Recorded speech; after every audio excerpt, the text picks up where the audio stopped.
When my partner of 2 years suggested we stay friends after breaking up, I agreed. Then I gave him exactly what he asked for. What he expected was gentle devotion. What he got was a lesson in boundaries he never saw coming down. My name is Clara. I'm 29, and up until a month ago, my world felt predictable. Not thrilling, not miserable, just quietly secure.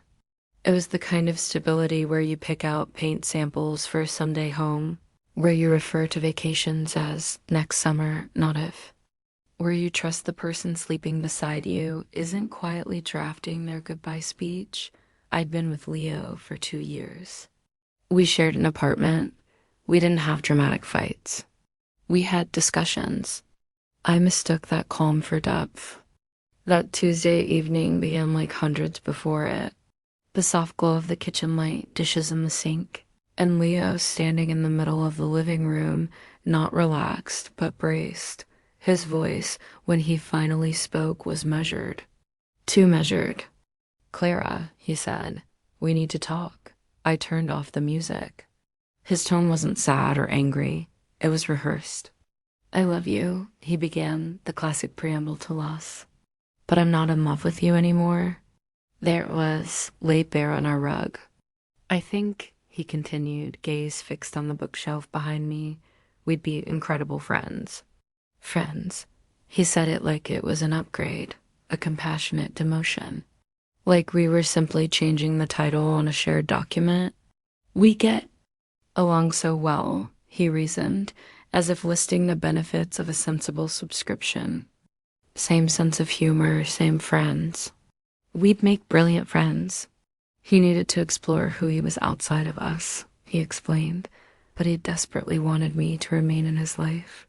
The contradiction hung in the air, sharp and invisible. And then I saw it, a duffel bag already packed near the door. "Mia's grabbing me in 20 minutes, he said. Just for a few days while we figure out the lease. He'd already packed. He had an exit strategy and a landing pad, and he'd scheduled my heartbreak for a weeknight. "You plan this," I stated, my voice strangely flat. "I wanted to make it easier," he replied. "Easier for who?" I sat there, absorbing the clinical nature of it all. He wasn't proposing a breakup. He was presenting a finalized decision, and he anticipated my gratitude for his considerate execution. I looked at him, at the man I thought I knew, and a clear, cold realization washed over me. "All right," I said. "Let's be friends." His entire body sagged with relief. "Really?" "Absolutely," I replied, my tone even. "You're right, we're adults." He smiled then, a genuine, bright smile, as if I just ratified his perfect plan. "See?" he said softly, "this is why we work, even now." His friend Mia picked him up. She offered me a pitying glance from the driver's seat. I simply waved. The next morning, I began my new role as his friend, and I quickly discovered our definitions of that word were worlds apart. The first text arrived at 6:45 a.m. "Hey, hope you're holding up. Left my laptop charger. Any chance you could drop it at Mia's?" I held my phone, watching the words glow. A month prior, I'd have canceled my morning to solve this problem. That's what partners do, but he didn't want a partner. So I responded as I would to any casual friend. "Sure, I can leave it at your office reception tomorrow." A pause. Then, "Can't you bring it here? I need it today." I could feel the unspoken expectation. The familiar pull of his convenience thought my reply was simple, but it created a fracture he never anticipated. "Tomorrow works for me," I typed back. "Since when are you busy on Tuesday mornings?" He shot back. Something solid and quiet settled in my chest. "Just friend things," I replied. The typing bubble pulsed. "This feels really harsh, Clara." Harsh. That word used to be a weapon. In our relationship, deployed whenever I set a limit, whenever I failed to mold myself to his comfort. Now, it just sounded weak. "I'm being a friend," I wrote. "Exactly what you wanted." By Saturday, he'd moved to phase 2, curated normalcy. Me and I are trying that new brunch spot. You should come. It was the place we'd bookmarked months ago, the one we dubbed our spot. He was now inviting me as a +1 to my own abandoned plans. Thanks, but I'm all set, I responded. 2 minutes later, but it's our Saturday thing. I almost laughed. That was a couple thing, I clarified. A long silence. Then, you're being so distant, like you don't even care. And there was the truth, laid bare. His version of friendship included my silent, loving attendance. Mine involved a distinct line dot by week 2. He was treating my apartment like a co-working space.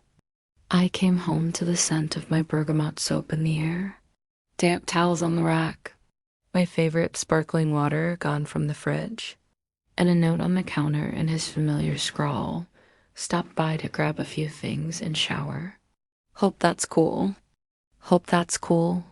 As if my home was a public utility he hadn't yet canceled. My hand steadied. This wasn't grief. It was clarity. I texted him. Hey, saw you were here. I'll need my key back soon. The reply was instant. Why? My stuff's still there. We can arrange times for you to collect it, like friends do. This is insane, Clara. I live there. I read that present tense declaration twice. The entitlement was breathtaking. You lived here, I corrected. Now we're friends. Different rules. He wanted the warmth of a home while refusing to pay the emotional rent. That evening, he appeared at my door. No warning, just knocking with an old authority. When I opened it, his face was tight with frustration. You're being petty, he stated. I'm being consistent, I said, my voice calm. He tried to step forward. I held my ground in the doorway. You can't just shut me out. I didn't do anything wrong. You ended it, I said. I'm honoring your choice. He scoffed. By treating me like a stranger? By treating you like a friend? He stared, bewildered. Because what he heard was, I'm not treating you like my priority anymore. I took a slow breath. My friends don't have keys. They don't let themselves in. They ask. I'm not just any friend, he snapped, offended. The words came out clean and final. Yes, you are. I handed him a box I'd prepared toiletries, a couple of sweaters, his chargers. You can schedule time for the rest. He took it like I was handing him a disgrace and walked away furious. The message was clear. I had revoked a privilege he considered a right. The escalation was predictable, but the final move he played was something else entirely. He still used my streaming accounts. He remained my emergency contact at the dentist. When I quietly changed passwords and updated forms, he framed it as a betrayal. Then came the group hangout planned before the split. I went, contributed to the snack table, and participated. Leo arrived with a data woman named Sasha from his climbing gym. She seemed pleasant. Hi, Sasha. Nice to meet you, I said, and returned to the conversation. I saw the confusion flash in his eyes. He brought a prop, and I refused to read my lines. Later, he cornered me by the kitchen. You're really not bothered? He whispered, sharp and low. About the game? I'm winning, I said, topping up my drink. About her, I met his gaze. Should I be? Are you bothered when our other friends date? That's not the same, he hissed. Why not? He had no answer that didn't indict him. He wanted me in the audience of his new life, not living my own. And across the room, I caught Mia's brother, James, watching me. Not with pity, but with a curious, steady focus. He'd always been the observant one in our group. The next phase of his campaign was where he truly revealed his hand. Leo's finding myself journey hit a snag. Sasha faded away after 2 dates. My life, in contrast, grew peaceful. I slept through the night. I read books. I stopped anxiously monitoring my phone. And James began texting. Not loaded messages, just simple check-ins. He asked real questions and listened to the answers. Then he asked me out to a comedy show. It was straightforward, no emotional subtext. I said yes. Before the date, I texted him, "Just so you know, Leo's been odd about us talking." James replied immediately, "Noted, still want to go?" I smiled. "I do." Sometimes peace isn't an absence of noise, but the presence of your own clear voice. Leo found out. The text began. "You're seeing James?" "My friend. That's a violation." I replied, "I thought we were all friends now." The logic trap snapped shut. He called incessantly. I silenced my phone. The date with James was easy. He was present. At the end of the night, he was honest. "Leo called me," he admitted. "Said you were using me for revenge." He looked weary. "He told me keeping you as a friend was his backup plan in case nothing better came along." The words weren't a shock, just a confirmation. "You deserve more than being someone's plan B," James said. What happened next proved I'd made the right choice, but in the most disturbing way, Leo's campaign turned public. He called mutual friends, painting me as vengeful and calculated. He escalated to calling my office, pretending to be my concerned partner, suggesting I was emotionally unstable. I documented everything: emails, call logs, texts. A paper trail became my armor. Then at 1:47 a.m., a text. "We need to talk." "I'm pregnant." I felt a chilling stillness. "Congratulations," I typed back. "Who's the father?" "You, obviously." The math was impossible. We hadn't been together in months. "Interesting timeline," I responded.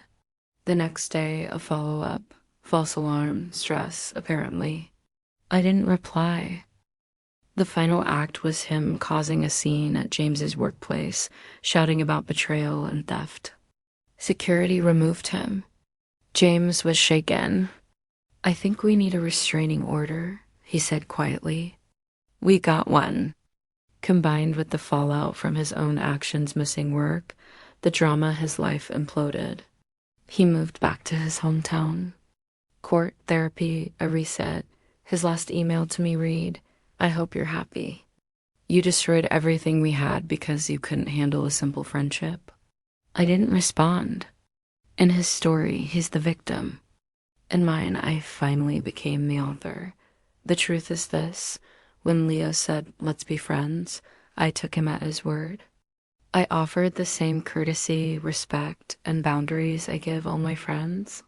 He couldn't accept it, not because I was cruel, but because he wanted the loyalty of a partner with the freedom of a stranger. He wanted all the emotional real estate without paying a single fee. When I declined that arrangement, his entire script fell apart. James and I are still together. It's quiet. It's real. It's based on seeing each other clearly, not as backups or audience members. That's the real ending. Not a story of revenge, but one of profound and simple consequence. If you've ever been handed a demotion disguised as a gift, you know how powerful it is to finally say no.